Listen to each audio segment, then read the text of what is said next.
Hello students, welcome back to the 12th standard mathematics class. So today we are going to enter into the last exercise of this chapter, exercise 3.7. So exercise 3.7 is full of choose the best answers.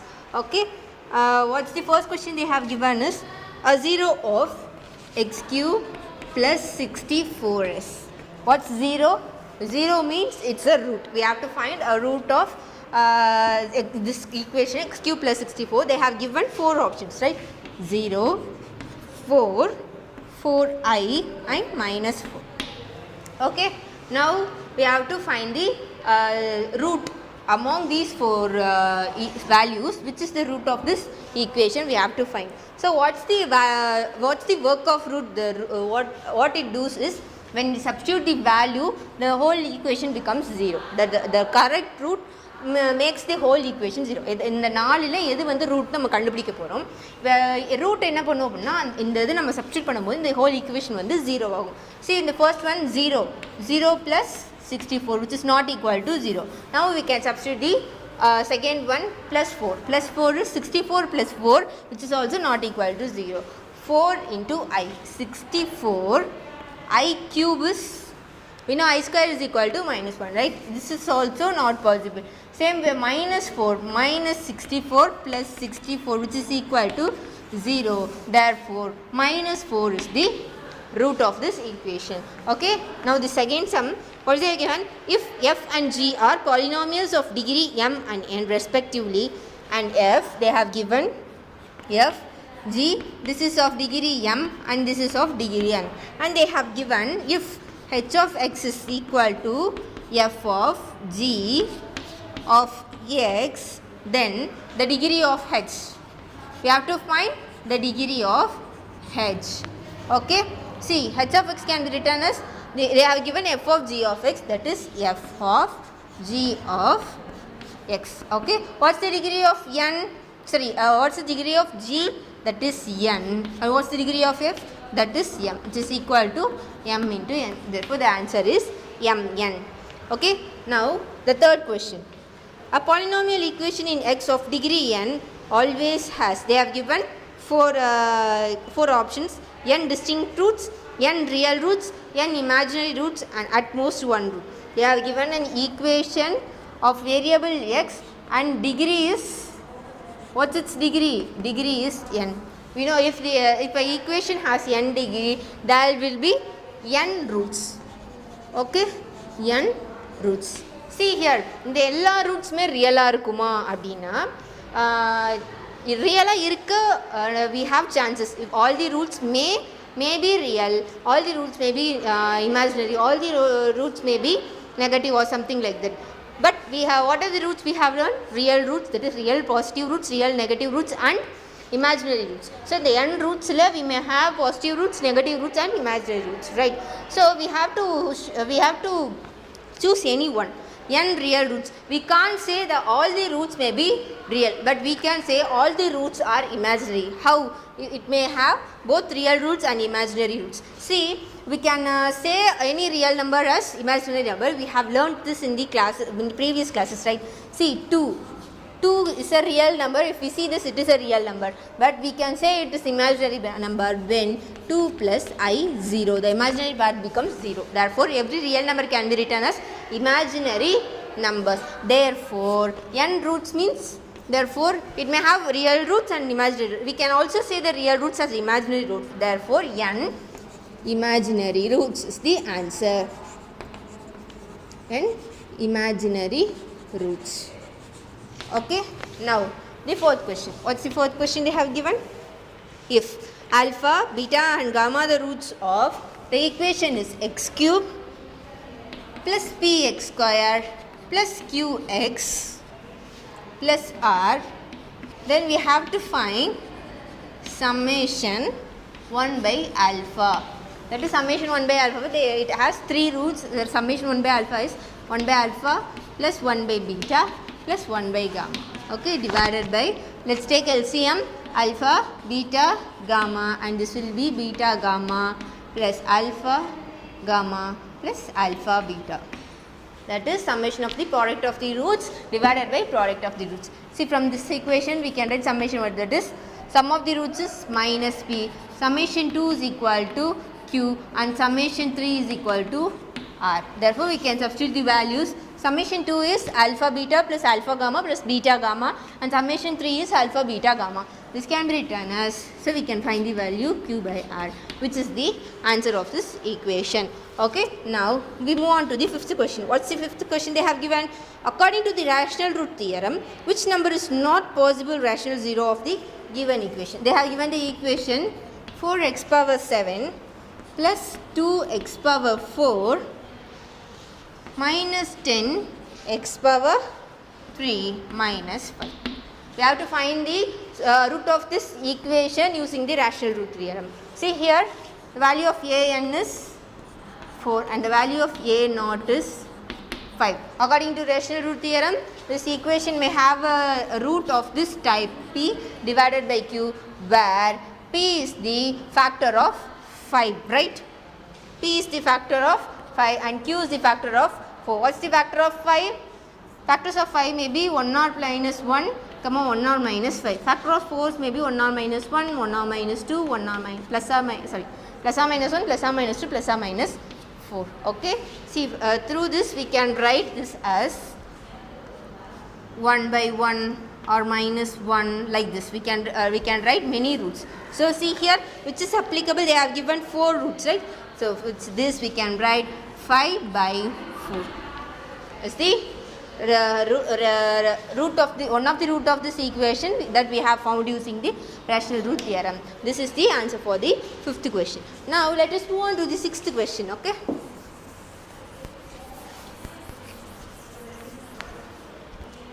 What's the sixth question they have given? So the sixth question is the polynomial x cube minus kx square plus 9x has 3 real roots if and only if k satisfies. What's the polynomial they have given? Sixth question, x cube minus kx square plus 9x. They have given it has 3 real roots. It must have 3 real roots. See here, this can be written as x into x square minus kx plus 9. That is, we are taking the x outside. From this we can take x is equal to 0, which is a real root. Okay. Now we have to find it has another 2 roots which is also real. Okay. From this equation. See, we have learnt for a quadratic equation, for if the reals, all the roots are real, means it must satisfy the condition b square minus 4ac should be greater than or equal to 0. So, see, they have given the 3 roots are real. We have found 1 root as real, and if the other 2 roots formed by this factor is also real, then this condition must be satisfied. From this, see here, a's value is 1, b's value is minus k, and c's value is 9. So, b square is k square minus 4 into a into c. 9 4 is 36, which is greater than or equal to 0. Therefore, k square is greater than or equal to 36. K is greater than or equal to 6. Okay, k greater than or equal to, that is modulus k is greater than or equal to 6. This is the answer of the sixth sum. Now the answer of the seventh sum. What they are given? The number of real numbers in seventh sum 0, 2 pi. Within this period, satisfying the condition, the equation sin power 4x minus 2 sin square x plus 1 is. Okay, we have to find between these two intervals the number of intervals, the number of points that is satisfying this equation. We have to find it. Now let us take sin square x is t. Then this equation becomes t square minus 2t plus 1 equal to 0. Now we are going to solve this. Okay, 1 is 1 minus, that is t minus 1 the whole square equal to 0. Okay.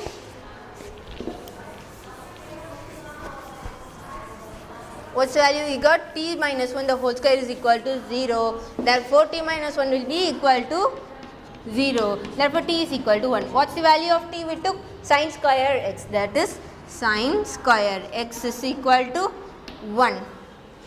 Okay, sin square x is equal to 1. Now see here, we can take this. We know that sin square x plus cos square x is equal to 1. Therefore, this 1 can be written as, so the sign can be written as 1 minus cos square x. Therefore, 1 minus cos square x is equal to 1. Therefore, cos square x is equal to, this gets that side and 1 gets this side. Therefore, cos square x will be equal to 0. Therefore, cos x value is 0. So, when will we get the cos x value as 0? That is n into pi by 2. Right? For values of n into pi by 2. We know that sin 90 degree, so cos 90 degree is 0. N into pi by 2. See? When x is equal to, for this, between this alone, we get one value alone. We get only two values. Okay, we get only two values. Therefore, the answer of this is 2. Okay, because between this 0 to 2 pi, we get only two values, for which we get this as, for two values of x, for which we get cos x is equal to 0. When we find cos 0, it is 1. Cos 90 is 1 and cos 180 is 0 and then cos pi is 1. So, similarly, like this, we get two values in between this, for which we get cos x is equal to 0. Therefore, the answer is 2. Okay. Now, the 8th sum. What they have given in the 8th sum? If x cube plus 12x square plus 10ax plus 1999 definitely has a positive 0 if and only if. We have to find the value of a for which this condition has a positive 0. See, we know that if there is a sign change in this expression, let us take this as p of x. In this expression, it denotes the total maximum number of positive roots. See here, we don't have sign changes anymore. The sign change depends upon the value of a. If we take the value of a is 0, this terms vanishes. Then we get only the positive terms. Then we don't get the positive zeros. See, if we take this as negative terms, that is a is less than 0, then this term becomes negative. What will be there? 1, 2. There are two sign changes. Therefore, it may have at most 2 negative roots. Therefore, the value of this is a less than 0. Okay.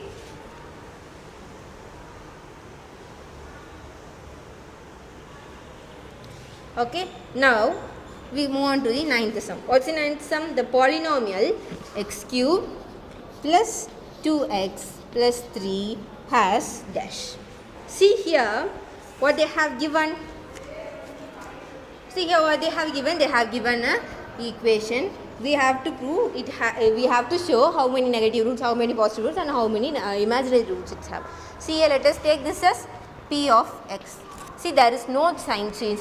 Therefore, no positive roots. Okay, and here when we change this to p of minus x, the p of minus x is minus x cube minus 2x plus 3. There is only one sign change in this p of minus x. Therefore, there is only one negative roots. Okay. See, since it is a equation of cubic, it is a cubic equation. It has 3 roots. See here, we found there is no positive roots and it has only one negative roots. Therefore, the 2 remaining roots will be imaginary. Imaginary roots. Okay. So, the option is 1, which it is the correct option. Now, the last sum, 10th sum. They are given the number of positive zeros of the polynomial j summation j is equal to 0 to n c r minus 1 power r x power r. Okay, this will be the value of r. R is equal to 0. See, they have given an equation like this. It is in the form of computation. Okay. So, they have given like this. We have to find the number of positive roots. Okay, number of positive roots. See, for value 1 will be NC1 minus 1 power 1 is minus 1 x, and for value 2 r is equal to 2, for 0 it becomes 0, okay, and for value 2 NCR x power 0 is 1. The value is, first value is NCR, that is NC 0 minus this term, and for value r is equal to 2 means this becomes positive, therefore NC2 x square, and for value r's value 3 we get minus NC3 minus 1 the whole power 3 is minus 1, therefore we put minus here x cube. Like this, the sign changes alternatively, therefore see here there is a sign change in all the terms, therefore there will be the number of sign changes in this will be n sign changes. If it has n sign changes, the number of positive roots may be n positive. With this we are completing this exercise. So we have successfully completed this chapter. Let us meet in the next class. Thank you.